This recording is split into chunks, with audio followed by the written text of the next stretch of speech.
네, 그럼 올해 이제 그 지방직, 그 지방세법 문제 해설 강의 시작하겠습니다.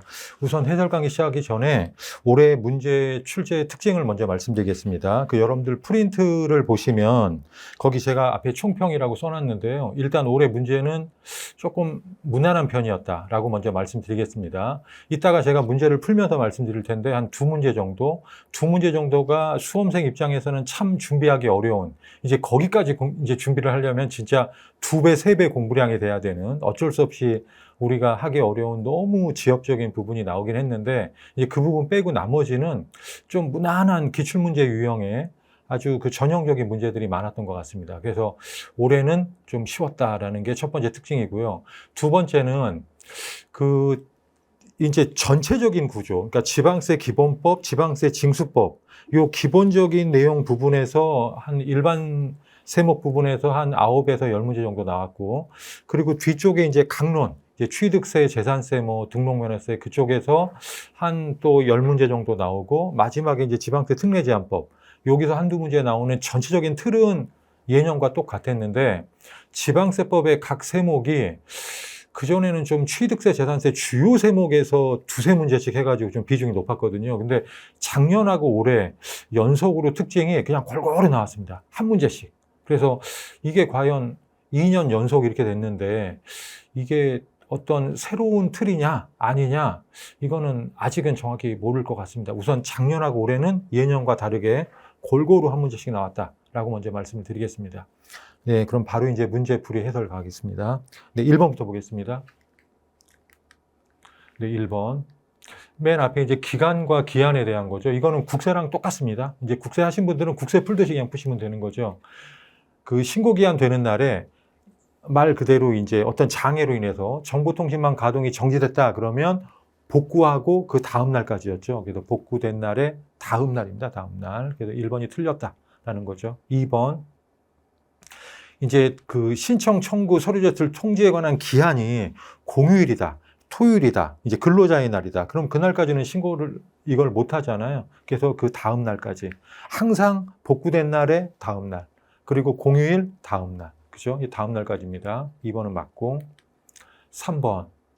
우리가 서류를 제출할 때는 발신주의 특례라고 그랬잖아요. 과세관청이 보낼 때는 도달주의고, 그래서 이건 우편으로 제출하는 거니까 발신주의 특례입니다. 그래서 원래는 통신날짜 도장이 찍힌 날인데 이게 분명하지 않다 그러면 역산을 하죠. 통상 소요되는 일수를 따져가지고 그럼 언제쯤 보냈을까라는 거죠. 그래서 발신주의 특례.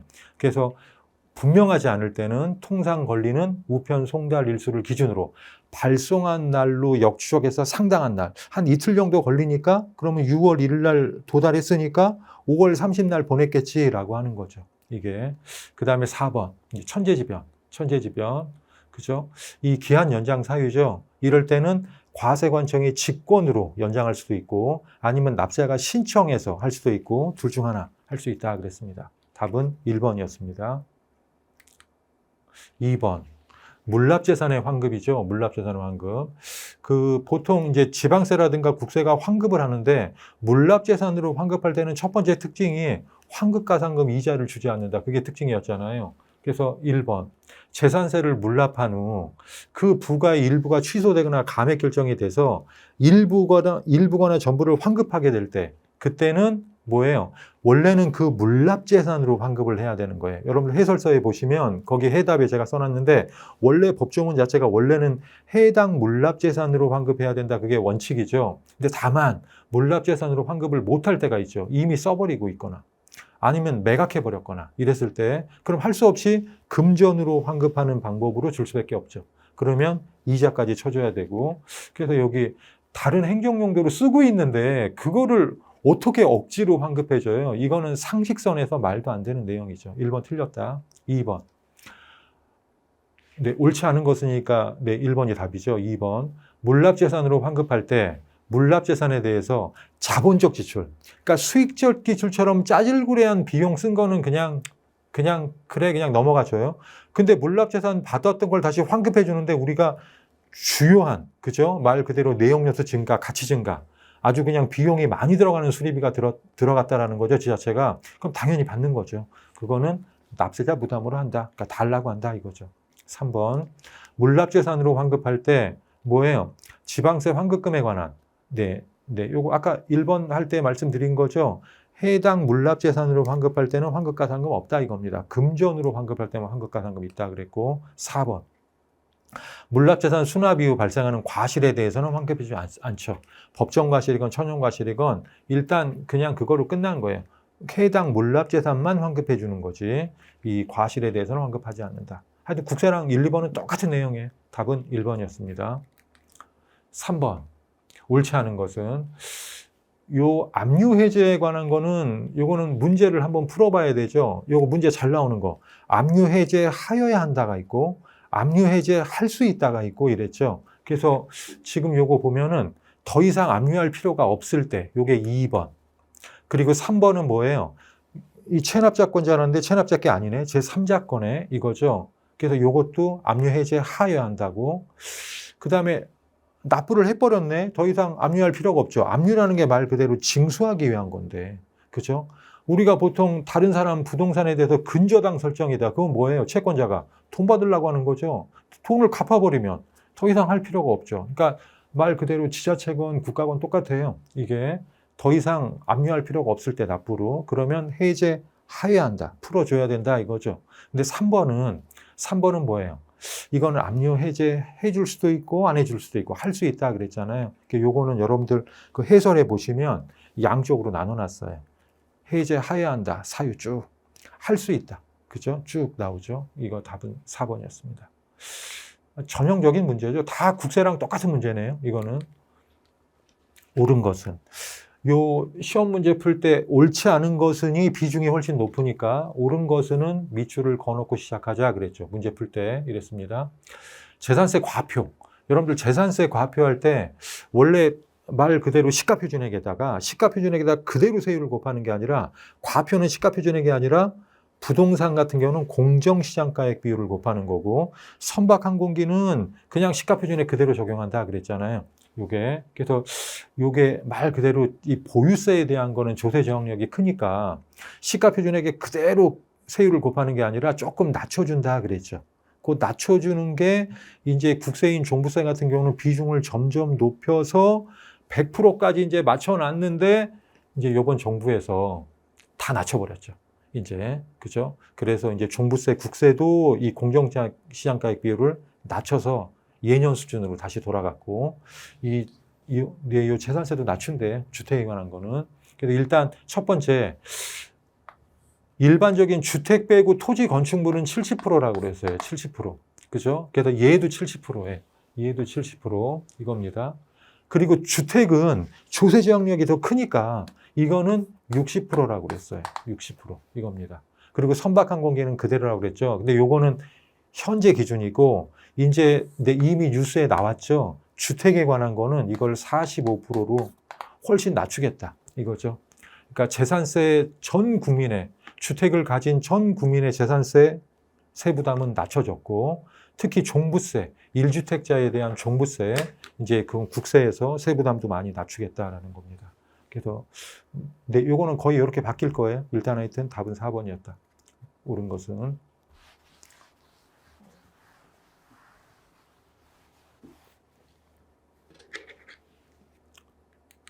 5번. 이의신청에 해당하는 것. 이거 조세불복의 사유죠. 조세불복 배제 사유. 그죠? 이 조세불복. 이거는 사실 2, 3, 4번을 우리가 외웠어요. 2, 3, 4번을.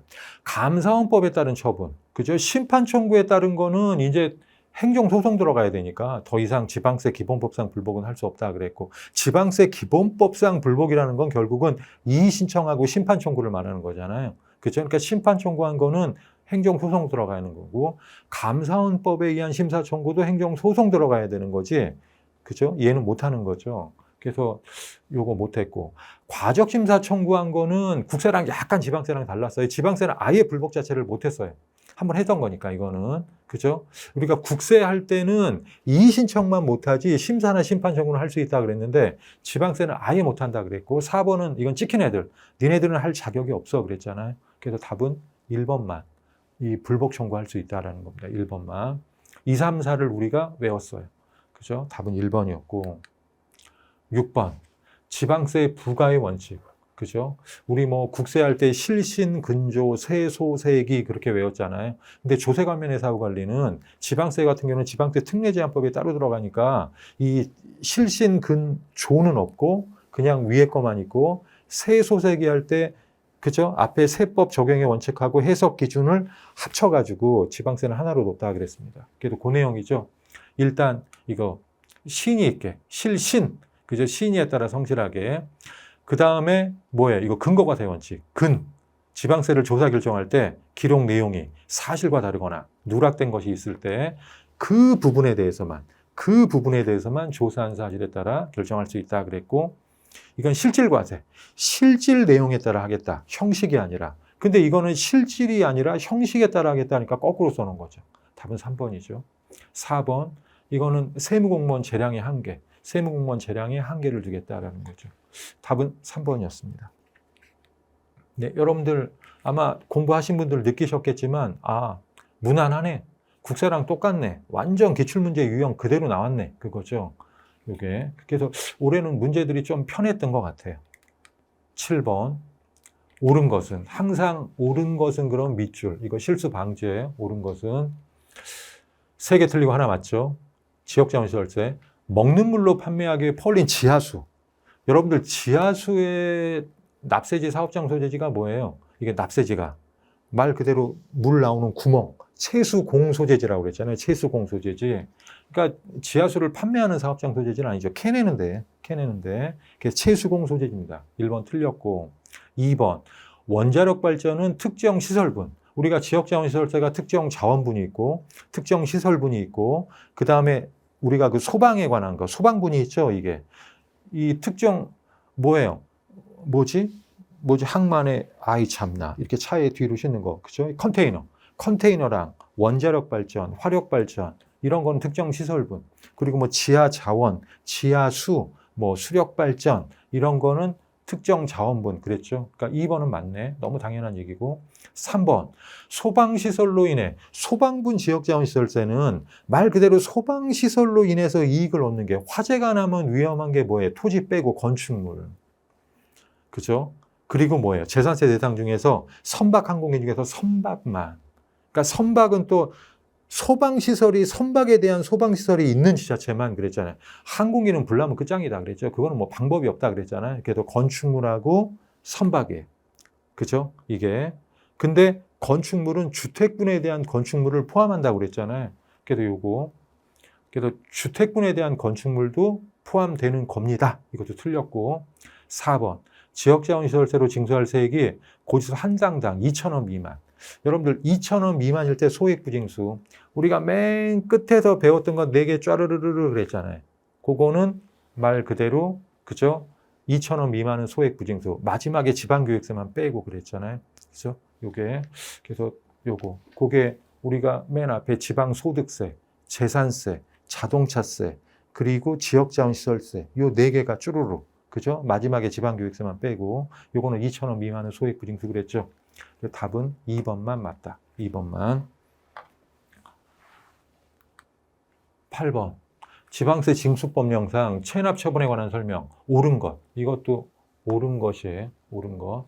근데 이런 문제 풀 때는 여러분들 이걸 완전히 OX 문제로 우리가 다 해야 되니까요.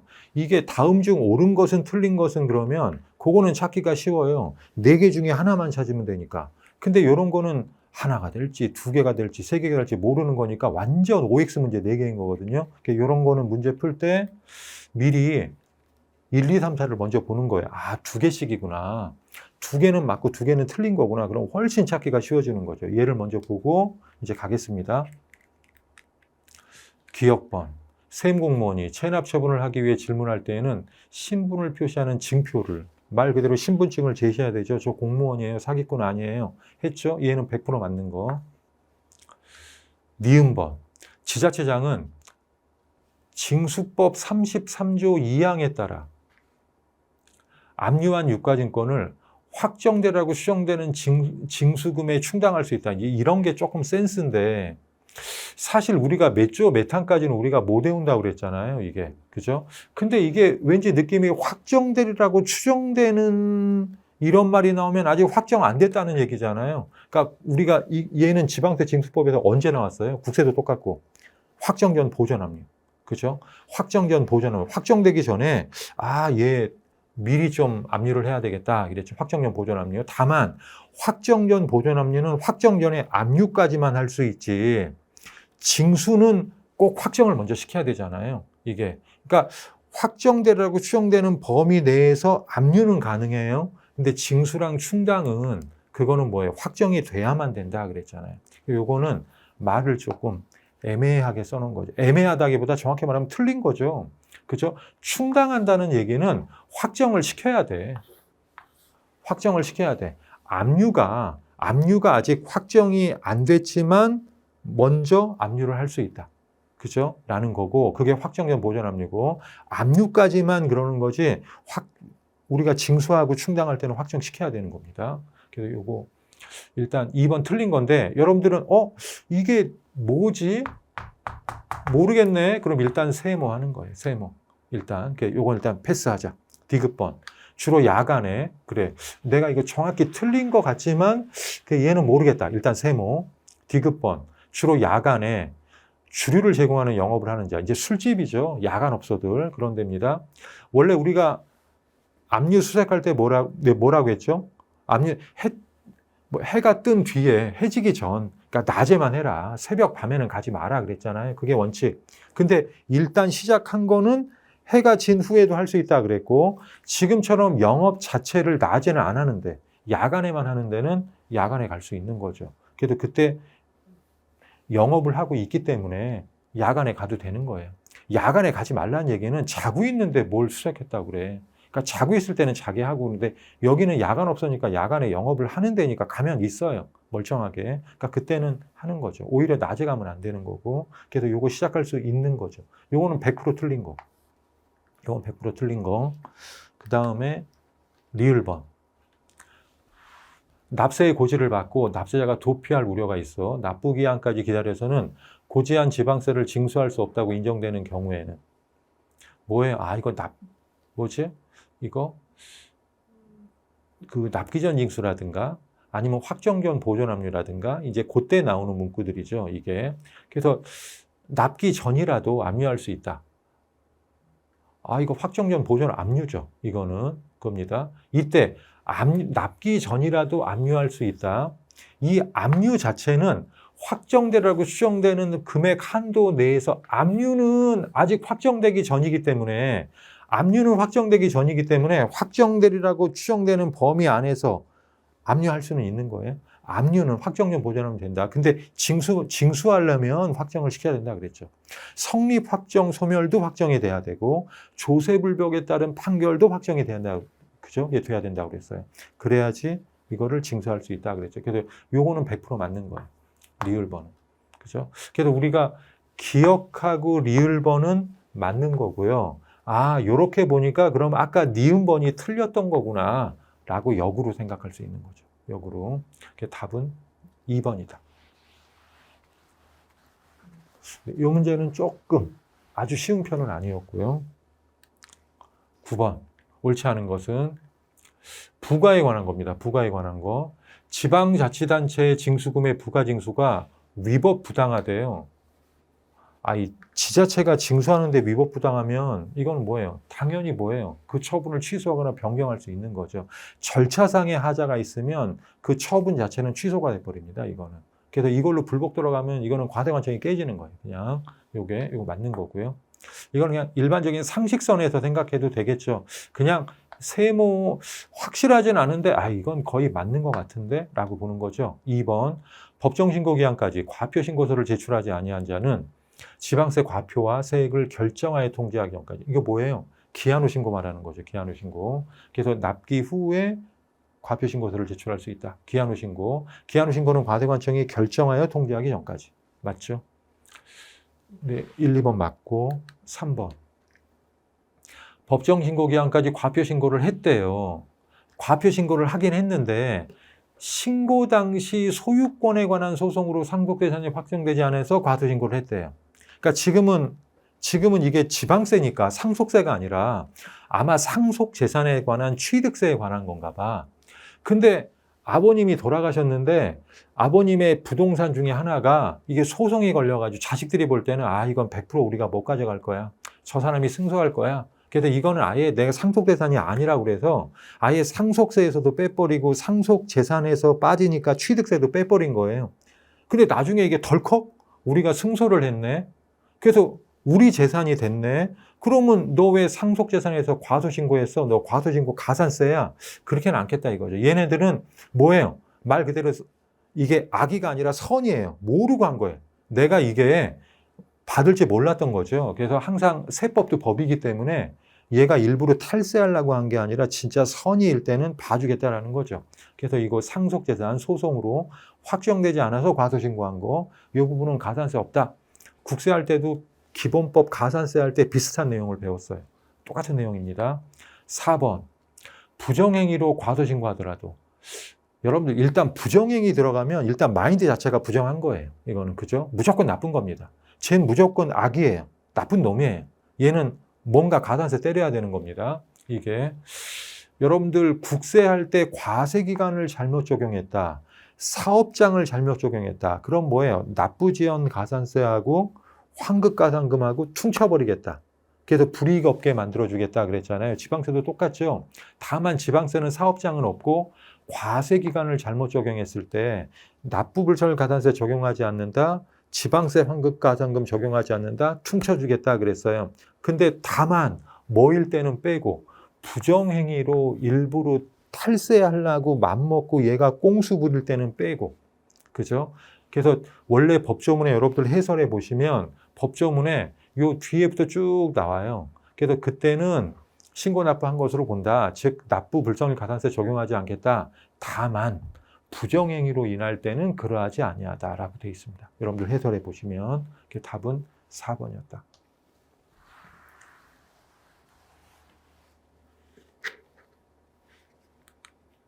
10번. 지방세를 납부할 의무. 옳지 않은 것은 특별징수하는 지방소득세. 지방소득세가 여러분들 원래 법인지방소득세, 개인지방소득세는 이제 별도의 독립세다 그랬죠. 과표는 동일하게 갖다 쓰지만 나머지 세율하고 세액공제, 세액감면은 따로 간다 그랬어요. 그래서 독립세 성격이다 그랬는데 다만 특별징수하는 지방소득세는 원천징수할 때 같이 그거에 10% 더 걷어버린다. 그래서 요거는 서택스 성격이 그대로 간다 그랬잖아요. 특별징수하는 지방소득세는 말 그대로 소득세 법인세 원천징수할 때 다음 달 10일까지 원천징수할 때 같이 하는 겁니다. 그냥 그때 그죠? 그래서 요거는 그래서 지급할 때 같이 성립하는 거예요. 같이 원천징수하는 때 같이 성립하고요. 면허에 관한 등록면허세는 각종 면허를 받을 때, 면허 받을 때 신고 납부죠. 그리고 이제 이게 1년을 초과해서 계속 지속될 때는 매년 1월 1일 기준으로 해가지고 1월 달에 또 내게 하는 거죠. 이것도 맞고요. 그죠? 그러니까 등록면허세가 두 가지였어요. 등록에 따른 거하고 면허에 관한 거하고 이건 면허에 관한 거. 3번, 자동차 소유에 관한 자동차세는 이거는 사실 그냥 센스. 이거는 센스. 자동차 소유에 관한 거는 우리 개인들이고 여러분들 형님, 아빠, 엄마, 그죠? 내가 모는 자동차 소유에 관한 거고 교통에너지 환경세 납세의무가 성립하는데 교통에너지 환경세 낼 때 같이 내는 거는 뭐예요? 정유회사, 자동차 주행분에 대한 거잖아요. 그러니까 이거는 자동차 주행분에 대한 성립 시기예요. 이거는 자동차 주행분. 자동차 소유분은 뭐라고 그랬죠? 상반기 6월 1일 기준으로 한 번, 하반기 12월 1일 기준으로 한 번, 그죠? 납기가 있는 달에 1일 기준으로 해서 부과한다 그랬잖아요. 그 소유분은. 그래서 3번이 틀린 거죠. 4번. 1번하고 3번하고 거의 같은 내용인데 아까 말씀드린 대로 특별징수하는 지방소득세는 뭐예요? 그냥 얘는 서택스 성격이다. 부가 성격. 원천징수할 때 같이 그냥 된다 그랬습니다. 거의 같은 내용이에요. 이게 답은 3번이었고 11번. 옳은 것은 밑줄. 항상 이거 실수 방지. 밑줄. 외국인 소유의 취득세 과상 물건인 항공기 연부취득에 따라 등록면허세 등록에 포함된다? 이거 뭐죠, 여러분들? 이거 떠올라야 되죠? 그죠? 옛날에 취득세하고 등록세 따로 있던 게 취득세로 통합되고, 그죠? 옛날에 등록세 중에서 취득에 관한 게 아닌 게 등록면허세로 따로 빼가지고 등록분에 관한 등록면허세다 그랬어요. 그래서 등록면허세 등록분은 원래 취득과 관계 없는 것만이에요. 근데 그 예외가 몇 가지가 있어요. 그 예외 몇 가지가 뭐냐면 취득세 낼 때 구취득세 2%만 냈지 구등록세분은 안 냈던 것들. 그거는 구등록세분은 안 냈던 거니까 취득에 관한 거. 등록면허세라도 내라 그랬죠. 그 중에 하나가 요거였잖아요. 외국인 소유. 외국인 소유니까요. 외국인 소유니까 얘는 그죠? 취득세 과세상 물건 항공기 연부 취득에 따른 등록은 등록면허세. 외국인 소유니까 소유자에 관한 이 등기부등본의 그 이름을 바꾸지는 못한다 이거죠. 그래서 등록분에 옛날에 등록세에 대한 건 취득세 낼 때 안 내고 그 수입하는 자가 그거를 그 취득분에 대한 거 2%만 낸다 그랬죠. 그래서 요거는 등록면허세 낸다 그랬어요. 그 다음에 2번도 마찬가지. 광업권, 어업권, 양식업권 그 취득에 관한 것도 마찬가지. 이거는 취득세 세율이 2%였어요. 그러니까 구취득세분만 내는 거였으니까 이 부분에 대한 것도 등록면허세 등록분은 따로 별도로 취득에 관한 거지만 예외적으로 내라 그랬죠. 그래서 이것도 등록면허세 등록분에 대해서 포함이 되는 겁니다. 1번하고 2번이 예외였어요. 등록면허세 등록분 취득에 관련되는 거지만 내야 되는 예외였습니다. 그래서 2번 포함되는 거. 그러니까 1번이 맞는 거네. 이거 포함되는 거고. 법인의 증자, 출자, 전환에 따른 등기. 이 등록면허세 등록부는 부동산에 관한 것뿐만 아니라 여러 가지가 있죠. 법인 등록, 법인 증자, 뭐 그런 거 여러 가지가 있죠. 이거 부동산에 만큼 중요하진 않지만 그에 준하는 이것도 실무상 되게 중요한 거죠. 법인 설립이라든가 법인 증자라든가 아니면 개인이 법인으로 출자 전환이라든가 이런 것도 다 등록분 등록면허세 내야 되는 겁니다. 그래서 포함되는 겁니다. 그리고 4번은 등록면허세 면허분이죠. 면허.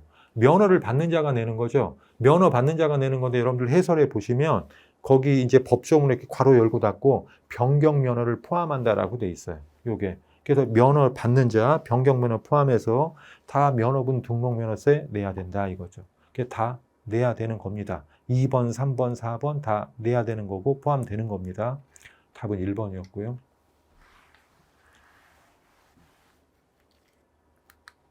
12번. 아, 이것도 옳은 것은이네. 밑줄. 1번. 내국법인의 각사업연도 소득에 대한 법인지방소득세. 아까 말씀드렸잖아요. 법인지방소득세, 개인지방소득세가 독립세 성격으로 몇 년 전에 이제 개정이 됐죠. 그래서 근데 과표는 그대로 갖다 써야 돼. 이제 이것마저 달리 가면은 이거는 완전히 그냥 소득세, 법인세 주요 세목이 같이 가는 거니까 과표는 그대로 갖다 쓰는 겁니다. 세율 적용하고 세액공제, 세액감면에서부터 달라진다 그랬죠. 이게 그래서 과표는 소득세 과표, 법인세 과표 그대로 갖다 쓴다 그랬어요. 요거 맞고. 2번 뭐 똑같아요. 국세랑. 그죠? 본점이 어디 있느냐? 주사무소가 어디 있느냐? 실질 관리 장소가 어디 있느냐? 이게 국내에 있으면 내국법인, 이게 외국에 있으면 외국법인 그랬잖아요. 따라서 본점을 외국에 뒀어요. 실질 관리 장소도 외국이어야 돼. 그래야 외국법인이야. 하여튼 본점이건 주사무소건 실질 관리 장소건 한국에 뭔가 하나라도 있다? 그럼 걔는 내국법인이에요. 걔는 내국법인. 요거 실질 관리 장소가 국내에 있으니까 이건 내국법입니다. 이거 틀렸고.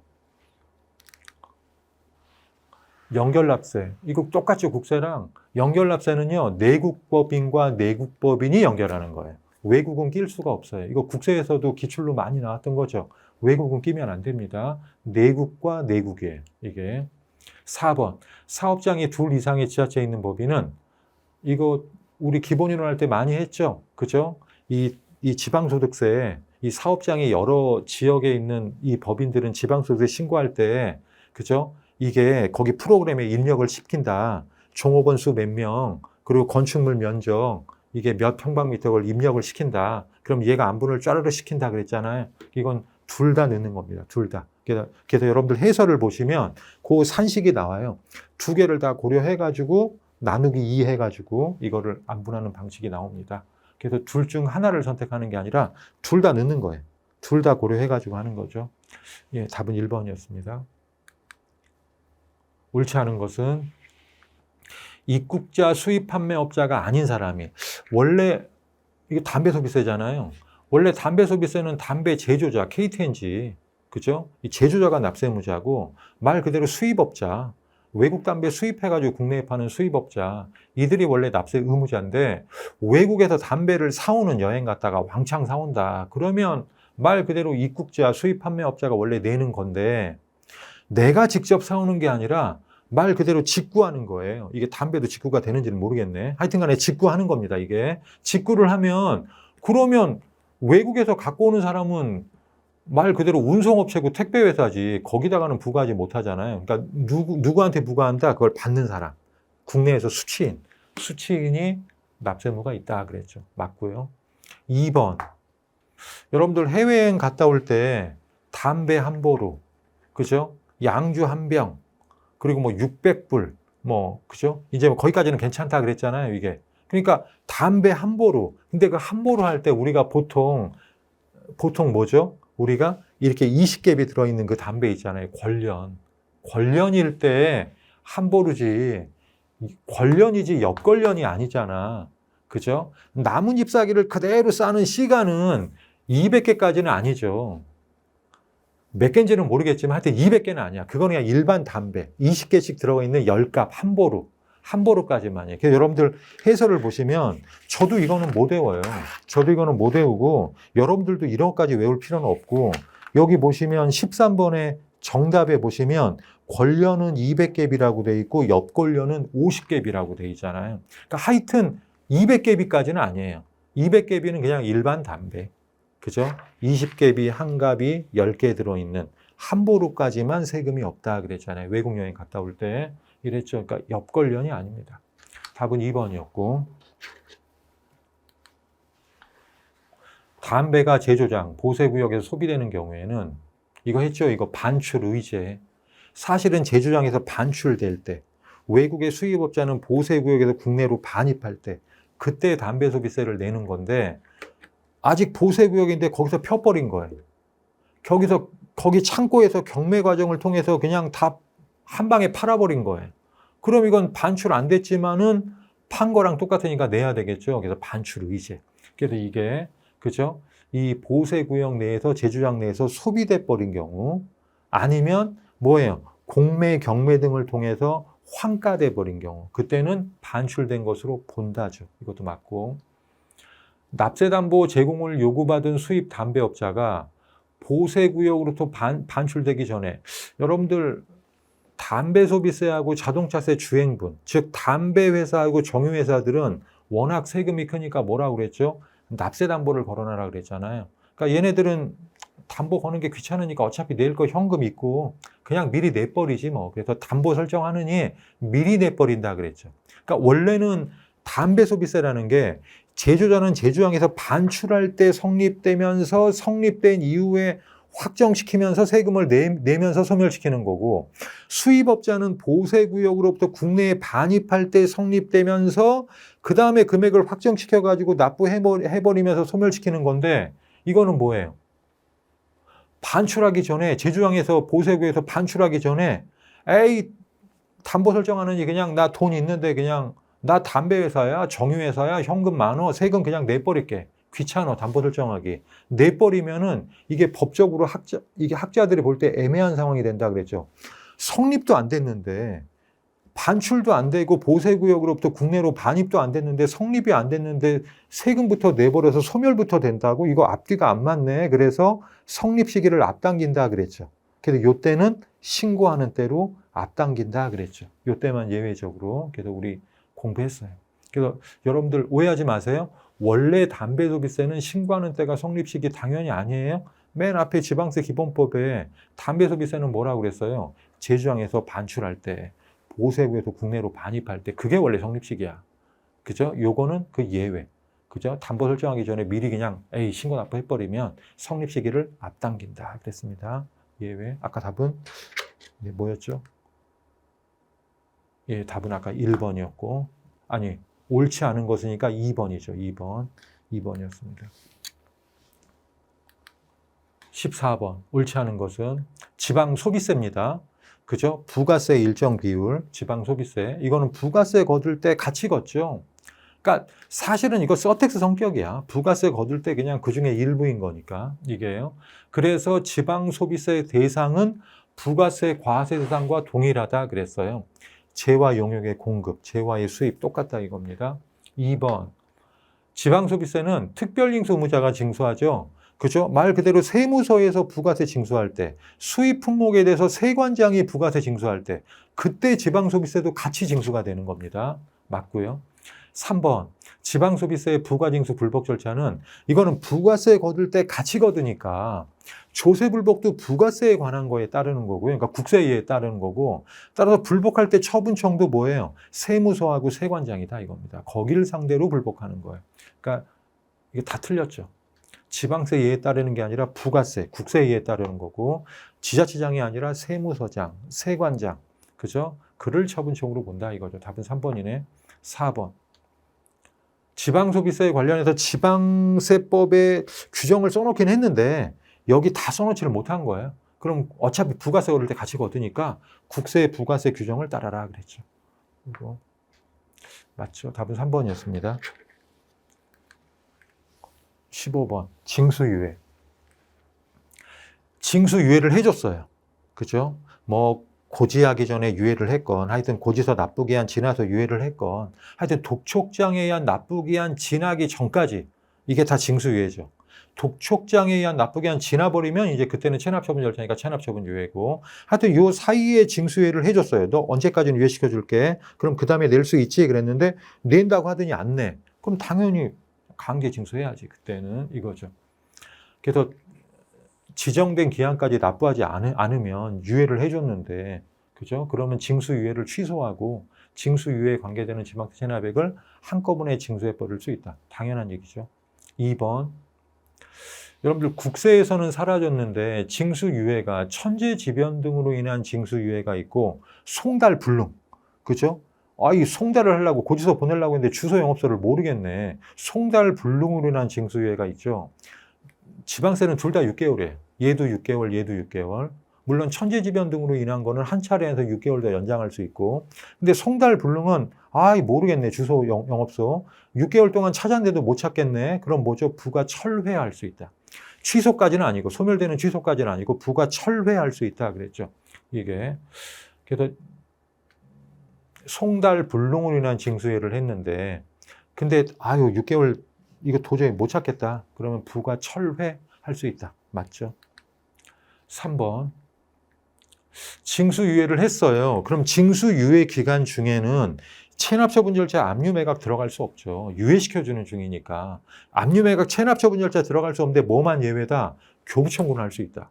교부청구는 체납자를 상대로 하는 게 아니라 기집행기관, 같은 기관들한테 부탁하는 거니까 교부청구는 제외죠. 제외. 요거 국세건 지방세건 기출로 몇 번 나왔던 겁니다. 답은 3번이었고 4번.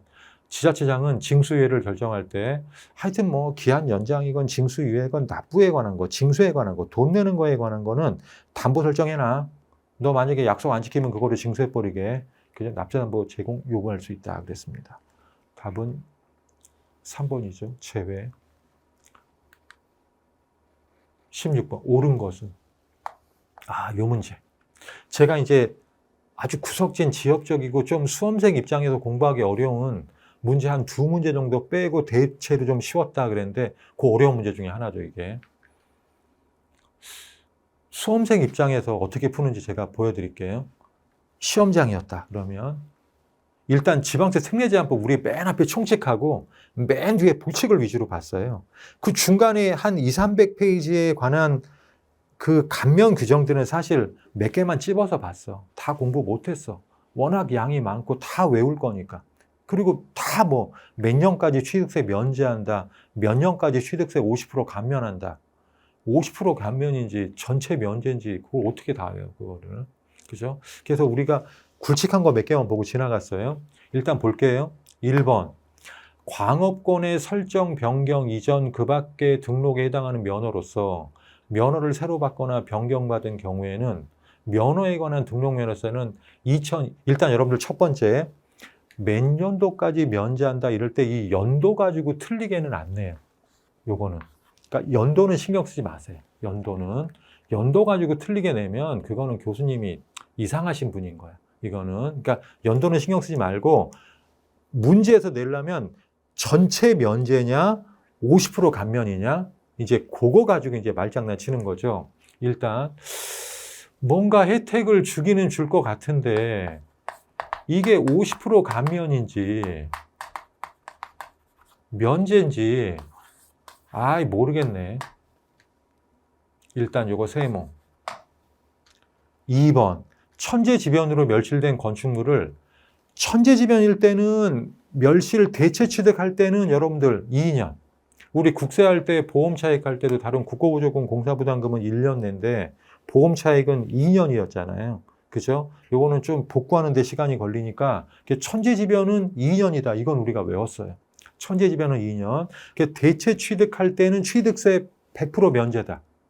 그건 또 내게 하면 안 된다. 원래 없었어야 될 일인데 갑자기 천재지변으로 벼락 맞아가지고 건물이 사라진 거 새로 지은 거 안 그래도 돈 들어가는데 세금까지 내라고 그러면 안 된다. 그래서 천재지변 대체 취득 2년 내 대체 취득은 면제다라고 배웠어. 그거 배우면서 뭐라고 그랬냐면 다만 딱 그대로 지어야지 벼락 맞아서 허물어진 거는 요만한 건물인데 삐까뻔쩍하게 이따만한 건물을 지면 초과 취득분에 관한 거는 세금 내야 된다. 이건 배웠어. 이거는. 그래서 초과 취득분에 대한 거는 면제하지 않는다. 이거는 100% 틀린 거예요. 요건 알아. 우리가 수험생이. 요건 공부했어. 몇 개 찝어서 한 것 중에 아주 기출도 많이 나오고 전형적인 거예요. 그러고 배웠어요. 요게. 그래서 2번은 틀렸고 3번. 요게 1번이고 요게 2번이고 여객 자동차 운수사업법. 여객 자동차 운선사업 면허를 받는, 그러니까 버스 회사들, 택시 회사들, 이제 그런 회사들, 그죠? 주로 이제 버스 회사, 마을버스, 지금 이거는 버스 회사들이네.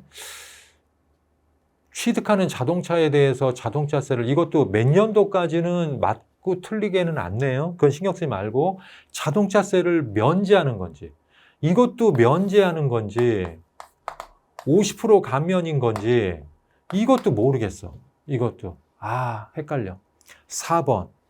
장애인이 대통령령으로 취득하는 거.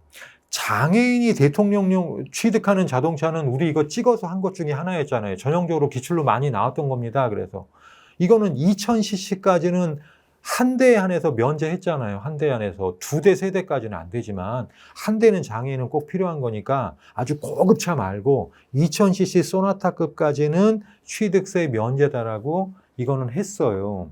했는데 자동차세 주행에 관한 건 아니지. 장애인이 뭐 LG종유 대표예요? 그죠? 이건 주행에 관한 건 정유회사가 낸다니까 일반 개인들이 내는 게 아니라 소유분에 관한 거지. 그래서 요거 100% 틀린 거예요. 그죠? 그래서 여러분들 이 문제는 할 수 없어. 1번하고 3번 중에 찍는 거예요. 1번하고 3번 중에. 그죠? 그러니까 25% 확률을 50%로 찍는 거야.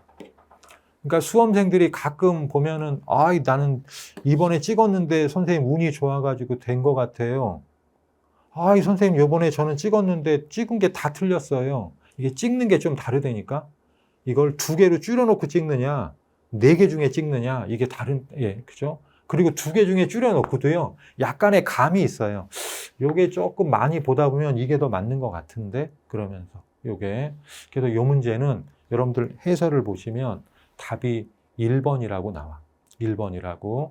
요게, 그러니까 얘는 자동차 회사는 얘는 돈 벌려고 영리업체니까요. 장애인하고는 다른 거예요. 얘는 돈 벌려고 하는 데니까 다만 시민의 발이니까 조금 혜택을 주는 거지 완전 면제는 아니야. 그러니까 50% 감면입니다. 요거는. 근데 이것까지는 우리가 못한다. 그래서 50% 확률로 찍는 거다 그랬어요. 요거는. 하여튼 답은 1번입니다. 요게 좀 수험생 입장에서 어려운 문제였고요.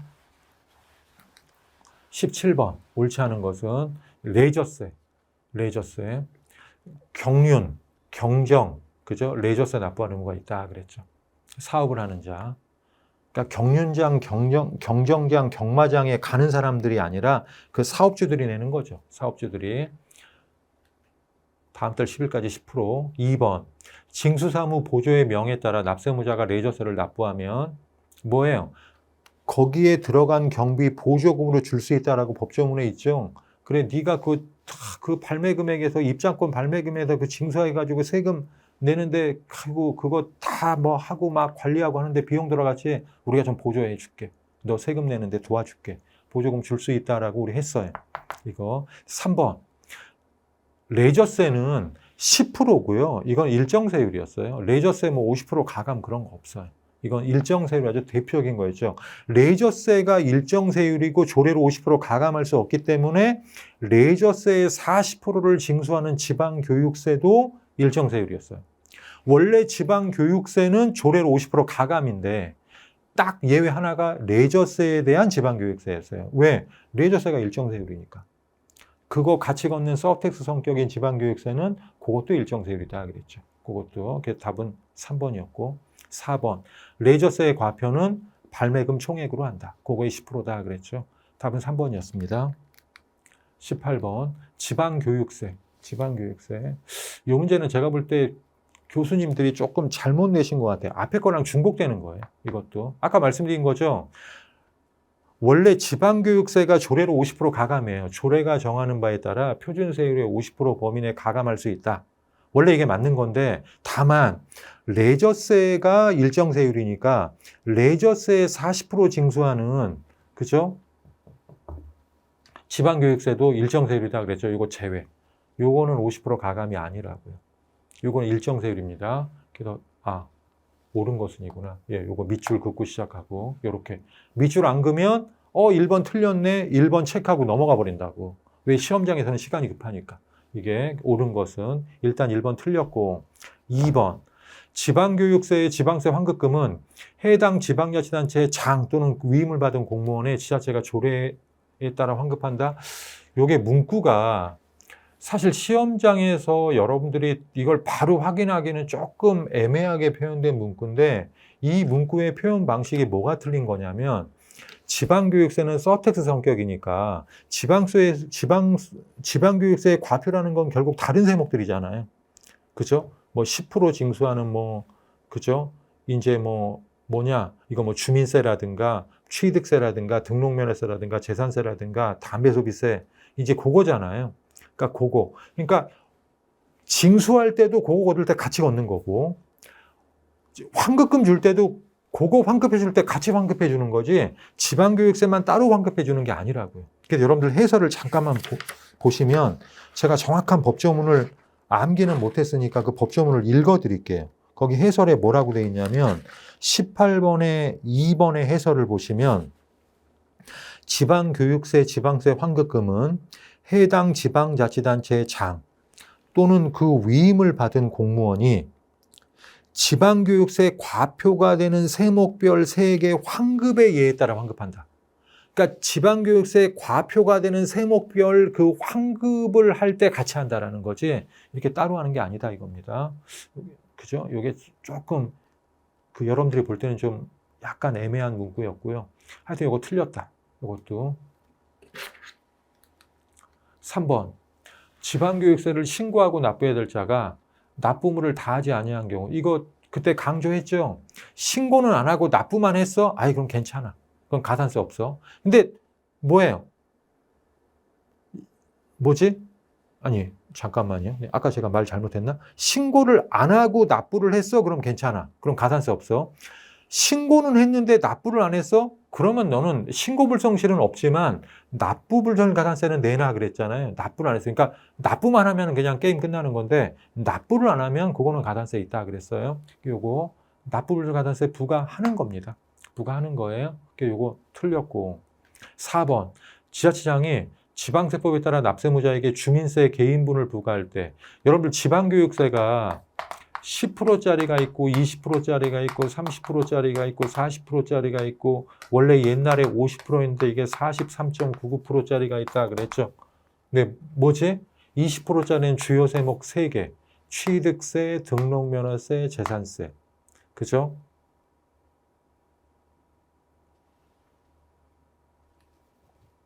30%짜리가 자동차세 소유분, 그러니까 점점 빠져나가기 힘든 거. 40%짜리가 레저세, 경마장.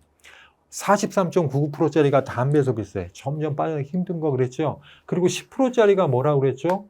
주민세, 개인분하고 주민세 사업소분 중에 기본세율분, 그죠? 네, 요거에 더 10%, 다만 인구 50만이 넘어갈 때는 25% 그랬잖아요. 요거. 그러니까 말 그대로 요거에 대해서도 10% 걷는다? 너무 당연한 얘기죠. 요거. 그러니까 다른 게 헷갈렸어도, 아, 4번은 우리가 아는 거예요. 맞네. 그죠? 아까 2번이 헷갈려도, 4번이 훨씬 맞네. 내가 공부한 거네. 이거죠. 답은 4번.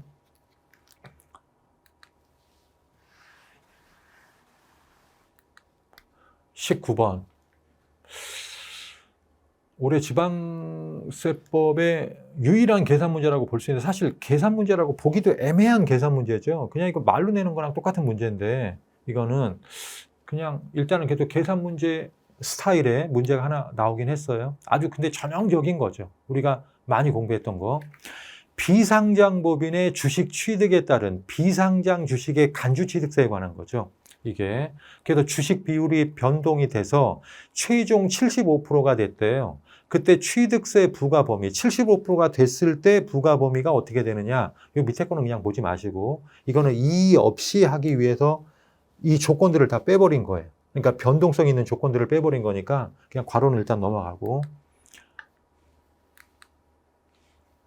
보시면 결국 마지막에 75%가 됐을 때 과연 취득세를 몇 프로 기준으로 내느냐 그럴 때, 처음에 설립 시 50% 넘어갔잖아요. 그때 안 내고. 그죠? 그 다음에 추가 취득할 때 60% 됐으니까 9%만 더 내는 거고, 근데 팔아가지고 줄었죠. 줄었을 때는 당연히 안 내는 거고, 35% 추가 취득하고 75%가 됐으면 그럼 뭐예요? 과거의 최고 세율보다 더 높은 부분까지만 내는 거죠. 그러니까 과거에 60%까지는 냈으니까 거기서 75% 그 사이 15%만 내는 거죠. 1번. 그죠? 이건 뭐 계산 문제가 아니죠. 답은 1번. 오히려 요때 몇 프로 내고 요때 몇 프로 내냐, 그럼 문제가 조금 더 재밌었는데, 그죠? 그럼 좀 틀릴 확률이 조금 있는데, 요것만 딸랑 내니까 이거는 좀 너무 쉬운 문제가 돼버렸습니다. 하여튼 과거 최고 세율보다, 최고 비율보다 그 차이, 그죠? 15%. 답은 1번이고요. 네, 마지막 문제. 이제 제가 어렵다는 두 문제 중에 요거. 네, 요건 진짜 수험생이 못하죠. 저도 이건 전혀 못 외워요. 만약에 실무에서 이런 일이 나오면 그냥 법조문 찾아보는 거지, 뭐 이거는 외우고 미리 알고 있을 필요가 없는 거죠, 이게. 근데 일단 제가 수험생이라면, 그리고 실제로 저도 이 문제를 딱 접하고 그냥 이렇게 풀어봤어요. 이렇게. 지방세법상 자동차 소유에 관한 자동차세 중 자동차 한 대당 연세액이 큰 것부터 바르게 연결된 거. 이게 승합차들이잖아요, 다. 그죠? 승합차들. 사람이 타는데 승용차가 아니라, 조그만 차량이 아니라 버스 같은 것들, 승합차들. 이게 세율이 높은 거. 근데 그 뒤에 보니까 이렇게 돼 있어요. 그러니까 뭐가 제일 높으냐 그랬는데, 일단은 여러분들 느낌으로 볼 때요, 저는 이렇게 풀었어요. 저는 일단은 다 버스네. 다 버스. 다 버스네. 근데 대형이네. 얘는 소형이네. 대형이네. 이것도 대형이겠지. 그럼 세 개가 일단 클 것 같아요. 세 개가. 라버는 작을 것 같아. 일단. 근데 아무래도 우리가 그때 할 때도 영업용하고 비영업용 할 때 비영업용만 막 세금을 많이 부과했죠. 일반 가정집에서 쓰는 승용차에만 세금이 많았지, 택시라든가 영업용은 자동차세 굉장히 작다고 우리 그때 봤어요. 어마어마하게 차이가 난다고. 이게. 그래서 비영업용이 제일 클 것 같아. 그리고 그냥 외우진 않고 모르겠지만 소형이니까 요게 제일 작을 것 같아. 중간에 요게 뭐가 다를 것 같아 라고 이제 답을 딱 봤어요. 3번하고 4번이 똑같네. 아, 그럼 이거 둘 중 하나구나. 그리고 다시 봤어요. 그럼 가하고 나하고 뭐가 더 빠르지? 아, 모르겠는 거야. 그냥 찍어야지 뭐. 50% 확률로. 그죠? 찍어야지. 물론 이제 결과적으로 추측을 해보면 그래. 아, 고속버스, 대형 전세버스? 고속버스가 조금 더 비싸게? 근데 또 그것 어떻게 보면 또 반대일 것 같아. 이건 시민의 발. 이것도 아닐 것 같고, 에이, 모르겠다. 찍어. 그렇게 되는 거죠. 그래서 이건 그냥 찍었어요.